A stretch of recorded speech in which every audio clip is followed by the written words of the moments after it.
My brother's smirk was a blade, slicing through the warmth of our family dinner like a winter gust. I'd warned him, begged him, Riolito keep his venom to himself, but there he was, mocking my best friend's dreams in front of everyone. The dining room smelled of rosemary and roasted lamb, Mom's signature dish, but the air was thick with something else, tension, sharp and suffocating. We were gathered at the old oak table, the one Dad carved his initials into when he was a kid, now polished to a gleam under the soft glow of the chandelier. 8 of us sat there. Mom, Dad, my older brother Ethan, my best friend Lila, her boyfriend Marcus, my cousin Sarah, her husband Tom, and me, Clara. It was supposed to be a celebration. Lila had just landed her first gallery showing as an artist, a dream she'd chased since we were kids, sketching in the margins of our math notebooks. But Ethan, with his law school ego and a glass of red wine in hand, couldn't let her have the moment. "So, Lila," Ethan drawled, leaning back in his chair, his voice dripping with condescension, "you're telling me people are actually paying for your doodles?" He chuckled, swirling his wine like some wannabe villain in a bad movie. The table went quiet.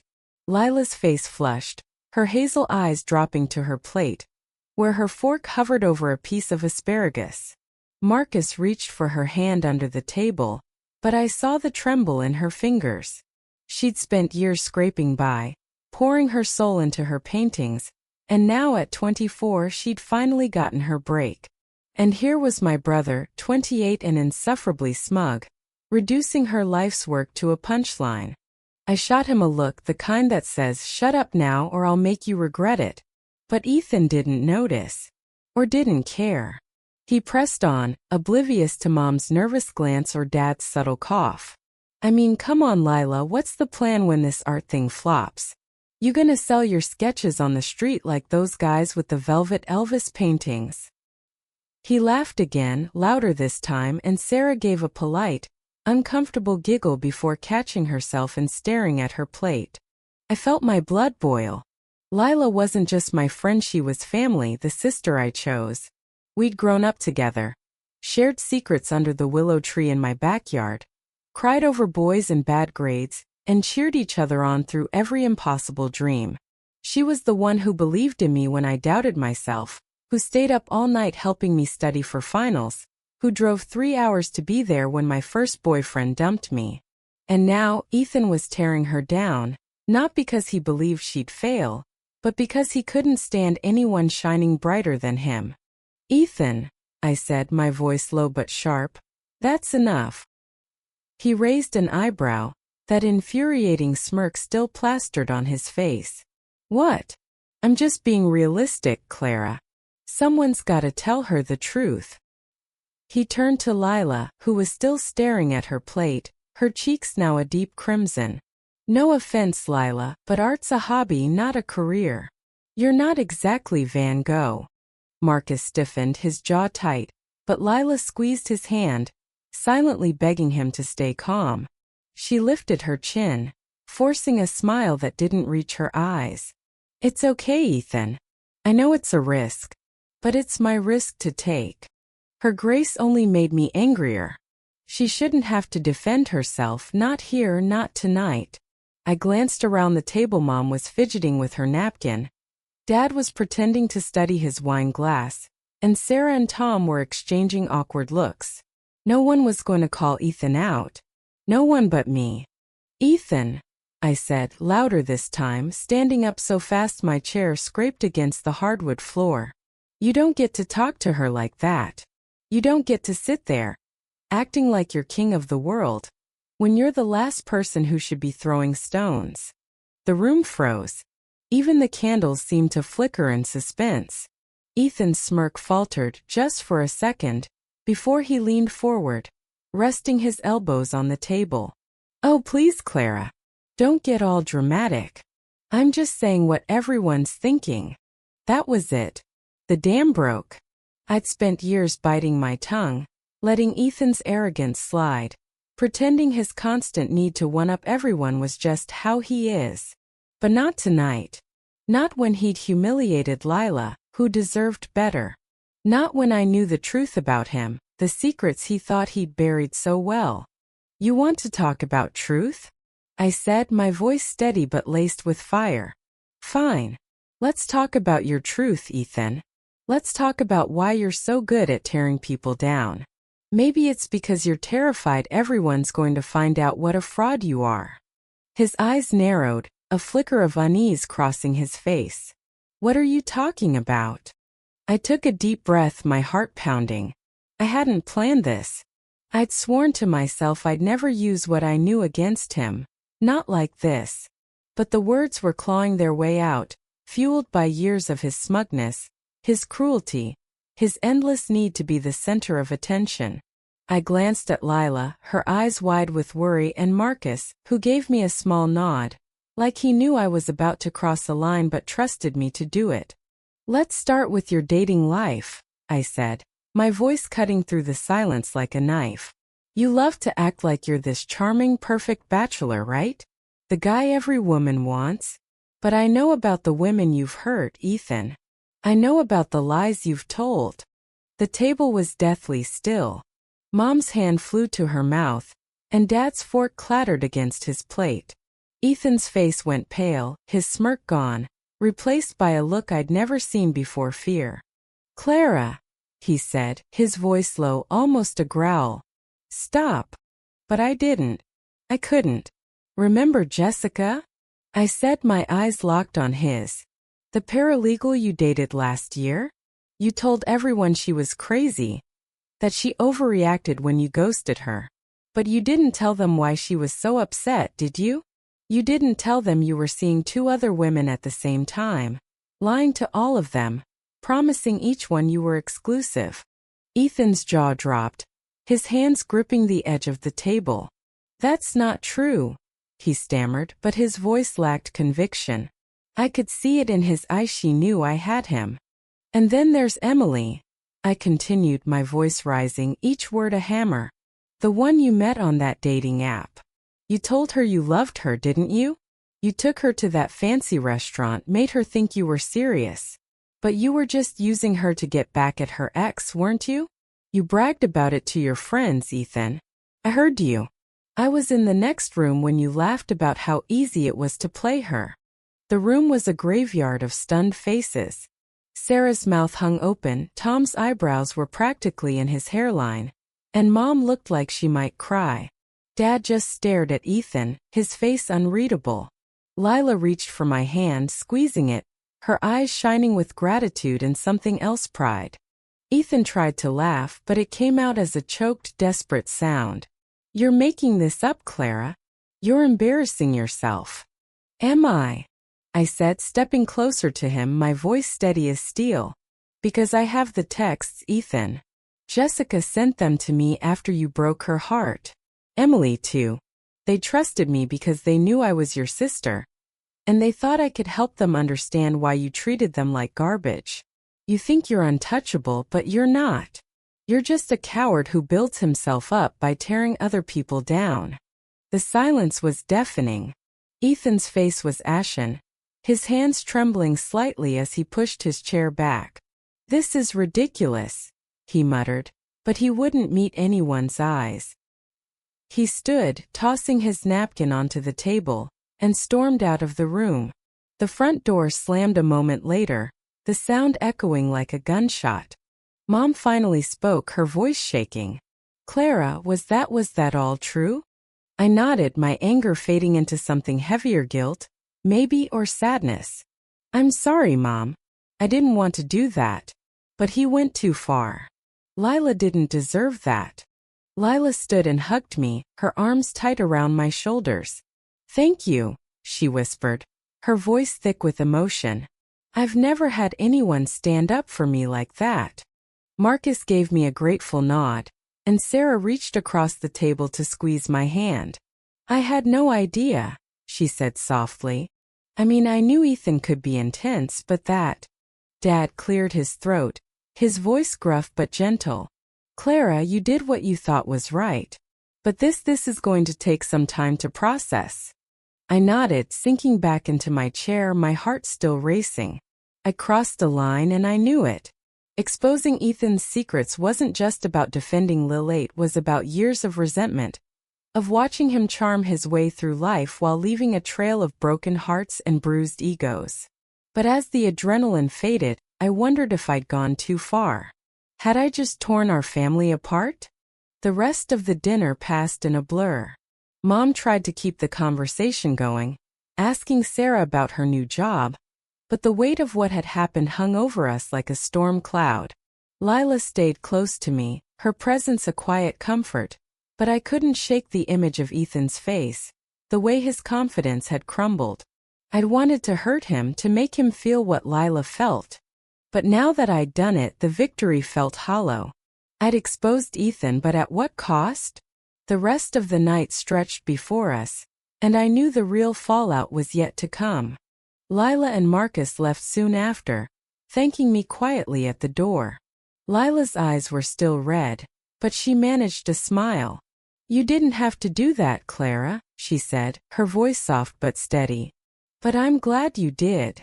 Marcus nodded, his arm around her, and they disappeared into the chilly night.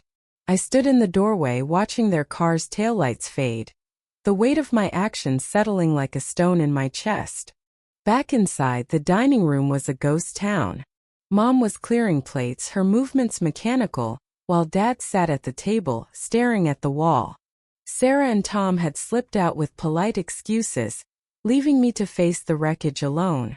I grabbed a stack of dishes and joined Mom in the kitchen, the clink of porcelain the only sound between us. "Clara," she said finally, her voice barely above a whisper as she scrubbed a plate, "why didn't you tell us about Ethan before?" I sighed, setting down a glass. "I didn't want to hurt you. Or Dad. I thought he'd change, maybe. That he'd grow out of it." I paused, my throat tight. But tonight, seeing him go after Lila like that, it was too much. I couldn't let him get away with it. Mom nodded, her eyes glistening. "I raised you both to be kind. To be honest. I don't know where I went wrong with him." Her voice cracked and she turned away, busying herself with the sink. "You didn't go wrong," I said, stepping closer. "Ethan's choices are his own. You and Dad gave us everything. He's lost right now." She didn't respond, but her shoulders shook slightly, and I knew she was crying. I wanted to hug her to tell her it would be okay, but the truth was I wasn't sure.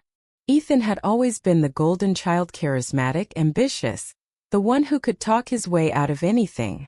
But I'd seen the cracks in his facade, the way he used people to prop up his ego. Tonight I'd ripped that facade away and there was no going back. Dad appeared in the doorway, his face etched with exhaustion. "I called Ethan," he said, his voice gruff. "He's at his apartment. Says he needs space." He looked at me, his eyes searching. "Clara, I'm not saying what you did was wrong, but this is going to take time to fix." "I know," I said, my voice small. "I'm sorry if I made things worse." He shook his head. "You stood up for your friend. That's not nothing. But Ethan's still your brother. We're still a family." His words hung in the air, heavy with expectation. Family. The word felt like a chain, binding me to Ethan despite everything. I nodded, but inside I was torn. Part of me wanted to run to Ethan to apologize, to try to salvage what was left of our relationship. But another part, the part that had watched Lila's face crumple under his cruelty, wanted him to face the consequences. The next morning I woke to a text from Ethan. "We need to talk. Meet me at the coffee shop on Elm at 10. No apology, no explanation, just a demand." Typical Ethan. I stared at the message, my thumb hovering over the reply button. Part of me wanted to ignore it, to let him stew in his own mess. But I knew I couldn't avoid him forever. If we were going to move forward, we had to face this. The coffee shop was bustling when I arrived, the air thick with the scent of espresso and fresh pastries. Ethan was already there, sitting in a corner booth, his usual polished demeanor replaced by something raw, dark circles under his eyes, hair slightly mussed, a coffee cup gripped tightly in his hands. He looked up as I approached, his expression unreadable. "Clara," he said, his voice flat. Sit. I slid into the booth, my heart thudding. You wanted to talk. So talk. He leaned back, running a hand through his hair. You really laid into me last night. In front of everyone. You think that was fair? I bristled, my hands clenching in my lap. Fair? You think it was fair to humiliate Lila? To mock her dreams like they were nothing? I was just joking, he said, but his voice lacked conviction. You didn't have to turn it into a public execution. A joke. I snapped, leaning forward. You weren't joking, Ethan. You were being cruel. You saw how much it hurt her and you kept going. Why? Because you can't stand seeing someone else succeed. His jaw tightened, and for a moment I thought he'd lash out. But instead he looked away, his gaze fixed on the window. You don't get it, Clara. You've always had it easy. People like you. They trust you. Me? I have to fight for everything. I stared at him, stunned. Easy? You think my life's been easy? I've been cleaning up your messes for years, Ethan. Covering for you when you lied to Mom and Dad, making excuses when you bailed on family stuff. And all the while, you act like you're above everyone else. He flinched, and for the first time I saw something like guilt in his eyes. I didn't mean to hurt Lila, he said quietly. I don't know. Sometimes I say things and I don't think about how they land. That's not an excuse, I said, my voice softening but firm. You hurt people, Ethan. Not just Lila. Jessica, Emily, all those women you lied to. You can't keep doing that and expect no one to call you out. He was silent for a long moment, his fingers tracing the rim of his coffee cup. You really have those texts? He asked finally, his voice barely audible. I nodded. I didn't want to use them. I kept them because Jessica and Emily were my friends too. They were devastated, Ethan. They trusted you. He exhaled sharply, like the air had been punched out of him. I messed up, okay? I know that. But you didn't have to air it out in front of Mom and Dad. In front of everyone. Maybe not, I admitted, my own guilt creeping in. But I was so angry. You pushed me too far. We sat there, the noise of the coffee shop filling the space between us. I wanted him to apologize, to show some sign that he understood the damage he'd done. But Ethan wasn't like that. He'd always been better at dodging than facing things head-on. So what now? He asked, his voice tired.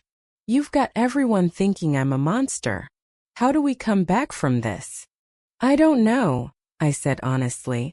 But it starts with you owning what you've done. Not just to Lila, but to everyone you've hurt. You can't keep pretending you're perfect. He didn't respond, but the way his shoulders slumped told me he'd heard me. For the first time I saw my brother not as the untouchable golden boy, but as someone flawed, human, and maybe a little broken. Over the next few weeks things were tense.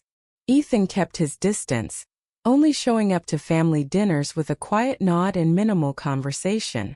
Mom and Dad tried to act like everything was normal, but the strain was obvious. Lila, though, was thriving. Her gallery showing was a hit, and she texted me daily with updates, her excitement infectious. She never mentioned Ethan, and I didn't bring him up. But I knew she'd never forget what I'd done for her.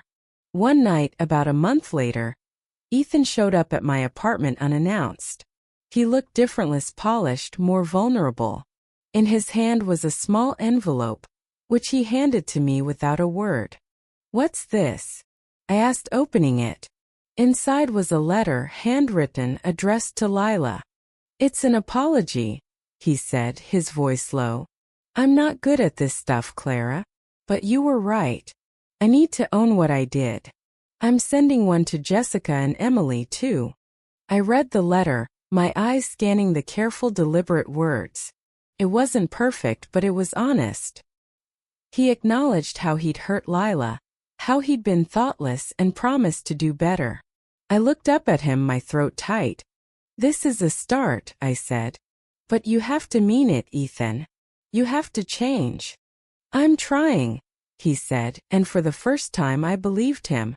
We didn't hug or cry or have some big movie moment reconciliation. But we really talked for the first time in years. About his insecurities, his fear of failing, the pressure he felt to be the best. About my anger, my protectiveness over Lila. My own guilt for how I'd handled things. It wasn't a fix, but it was a beginning. Months later, at another family dinner, Ethan was quieter, less showy. He complimented Lila's new painting, asked Marcus about his job, even helped Mom clear the table. It wasn't perfect, but it was progress. And when Lila smiled at me across the table, I knew I'd made the right choice that night, even if it had hurt. Looking back, I don't know if I was right to expose Ethan's secrets in front of everyone. Maybe there was a better way, a kinder way. But sometimes the truth is messy, and justice comes at a cost. I protected my friend, but I wounded my family. Was it worth it? I'm still not sure. What do you think? Was Clara right to call out Ethan so publicly, or should she have handled it privately? How do you balance loyalty to family with standing up for what's right? Share your thoughts. There's no easy answer when it comes to truth, justice, and the ties that bind us.